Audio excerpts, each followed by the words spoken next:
చేశారు? హలో, కొంచెం తొందరగా చెప్పండి.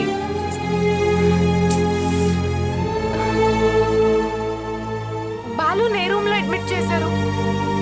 3rd floor. Okay, thank you.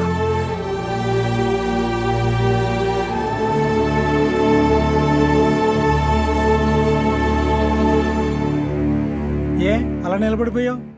వెళ్ళు, నువ్వు అనుకున్నట్టు జరిగింది కదా. ఎందుకు అడుస్తున్నావు? నువ్వు హ్యాపీయే కదా. చూడను, ఫస్ట్ నుంచి నేను గమనిస్తూనే ఉన్నా. వాడు కరెక్ట్గానే ఉన్నాడు, నువ్వే కన్ఫ్యూజన్లో ఉన్నావు. ఒకసారి మంచోడని, ఒకసారి కాదని, మళ్ళీ ఇప్పుడు మంచోడని. నీ మీద నీకే సరైన నిర్ణయం లేకుండా ఉన్నావు. ఇన్ని రోజులు కలిసి తిరిగారు, ఒకరినొకరు పూర్తిగా అర్థం చేసుకోలేకపోయారు. దానివల్లనే ఈ బాధలన్నీ. బాలు అలాగెందుకు మారాడని నీకు నువ్వు ఎప్పుడైనా ప్రశ్నించుకున్నావా? నీకోసం, కేవలం నీకోసం, నీకోసమే. వాడు వాళ్ళలాగా ఉన్నాడని నువ్వు అవాయిడ్ చేస్తున్నావని నేను చెప్పిన తప్పుడు మాటలు విని తనకిష్టం లేకుండా తన లోకం నుంచి తనకు తెలియని కొత్త లోకానికి వెళ్ళిపోయాడు. ఎందుకు? నీకోసం, కేవలం నీకోసం. వ్యసనాలను కంట్రోల్ చేయగలమని మనం అడిగేస్తాం, కానీ అవి పూర్తిగా మనల్ని బానిసం చేస్తాయని గ్రహించలేకపోతాం. వాడు తాగి ఏదో ఆఫీసులో మాట్లాడాడు అంతే కదా, దాని గురించి నువ్వు వెళ్ళి అడగొచ్చు కదా. కోపంతో నువ్వు వెళ్ళిపోయావు. ఇంత జరిగిన తర్వాత మళ్ళీ ఇప్పుడు బాధపడుతున్నావు. నేను బాలుని చూడాల్సేను.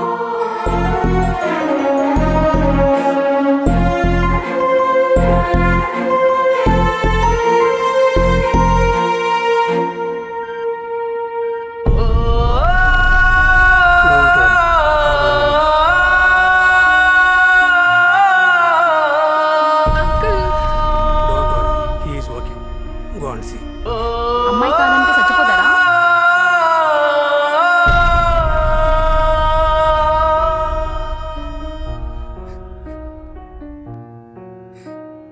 చిరునవ్వులతో చేరిన నీ ప్రేమ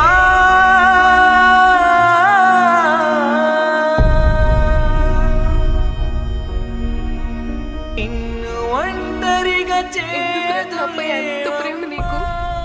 చచ్చేటంత నా మనసంతా నువ్వే, నిన్ను గుండెల్లో పెట్టుకొని చూసుకుంటాను అన్నావు.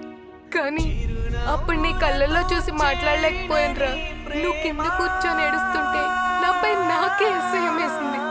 ఈ లోకంలో నేను తప్ప నీకెవ్వరూ లేరని నాకు తెలుసు. నీకు తెలుసా, నువ్వు లేకపోతే నేను బ్రతకలేనురా. నువ్వంటే నాకు చాలా ఇష్టం. ఇష్టం కాదు, ప్రాణం. నేను చేసిన నేను సరిగ్గా అర్థం చేసుకోలేకపోయాను. నీ మాటలకి బదులు చెప్పలేక నేను తోసేసి వచ్చాను, కానీ నిన్ను అవాయిడ్ చేయడానికి కాదు. నిన్ను avoid చేయడానికి కాదు. నా తోడుగా ఏనాటికి చేరేవు ప్రేమ, నా తోడుగా ఏనాటికి చేరేవు ప్రేమ, చిరునవ్వులతో చేరిన నా ప్రేమ.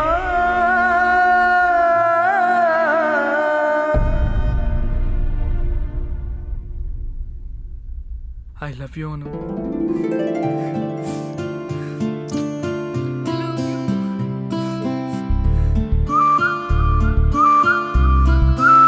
అను,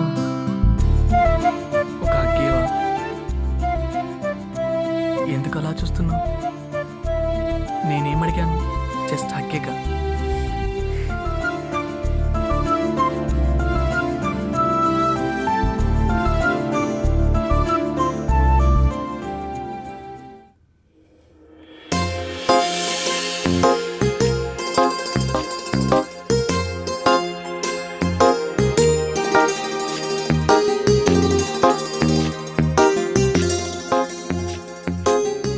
వదిలి వెళ్ళవుగా.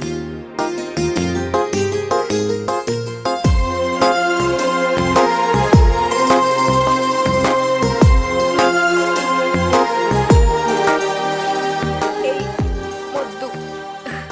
ఎన్నిసార్లు చెప్పాలరా, అమ్మాయిలు హక్ చేసుకున్నప్పుడు చెయ్యి ఇక్కడ పెట్టాలని.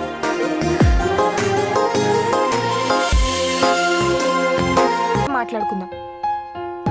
పద. ఆగు. మనం ఇప్పుడే ఇక్కడే మాట్లాడుకోవాలి ప్లీజ్.